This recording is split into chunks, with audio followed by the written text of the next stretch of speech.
شروع اللہ کا نام لے کر جو بڑا مہربان نہایت رحم والا ہے۔ اور ہم ہی نے تم کو ابتدا میں مٹی سے پیدا کیا، پھر تمہاری شکل و صورت بنائی، پھر فرشتوں کو حکم دیا کہ آدم کے آگے سجدہ کرو، تو سب نے سجدہ کیا لیکن ابلیس کہ وہ سجدہ کرنے والوں میں شامل نہ ہوا۔ اللہ نے فرمایا جب میں نے تجھ کو بھی حکم دیا تھا تو کس چیز نے تجھے سجدہ کرنے سے باز رکھا؟ اس نے کہا کہ میں اس سے افضل ہوں، مجھے تو نے آگ سے پیدا کیا ہے اور اسے مٹی سے بنایا ہے۔ فرمایا تو بہشت سے اتر جا، تجھے شایع نہیں کہ یہاں تکبر کرے، پس نکل جا کہ تو ذلیل لوگوں میں سے ہے۔ اس نے کہا کہ مجھے اس دن تک مہلت عطا فرما جس دن لوگ قبروں سے اٹھائے جائیں گے۔ فرمایا اچھا، تجھ کو مہلت دی جاتی ہے۔ بولا کہ مجھے تو نے گمراہ کیا ہی ہے، میں بھی تیرے سیدھے رستے پر ان کو گمراہ کرنے کے لیے بیٹھوں گا، پھر ان کے آگے سے اور پیچھے سے اور دائیں سے اور بائیں سے، غرض ہر طرف سے آؤں گا، اور تو ان میں اکثر کو شکر گزار نہیں پائے گا۔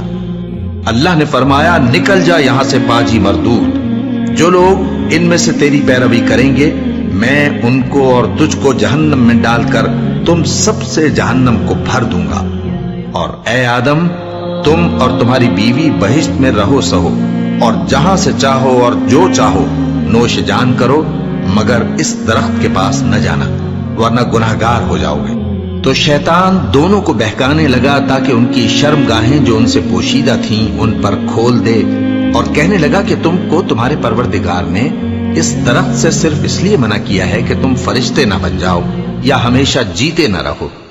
اور ان سے قسم کھا کر کہا کہ میں تو تمہارا خیر خواہ ہوں۔ غرض مردود نے دھوکہ دے کر ان کو معصیت کی طرف کھینچ ہی لیا۔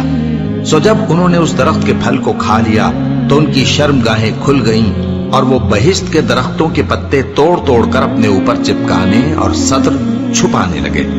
اور ان کے پروردگار نے ان کو پکارا کہ کیا میں نے تم کو اس درخت کے پاس جانے سے منع نہیں کیا تھا اور جتا نہیں دیا تھا کہ شیطان تمہارا کھلم کھلا دشمن ہے؟ دونوں عرض کرنے لگے کہ پروردگار ہم نے اپنی جانوں پر ظلم کیا، اور اگر تو ہمیں نہیں بخشے گا اور ہم پر رحم نہیں کرے گا تو ہم تباہ ہو جائیں گے۔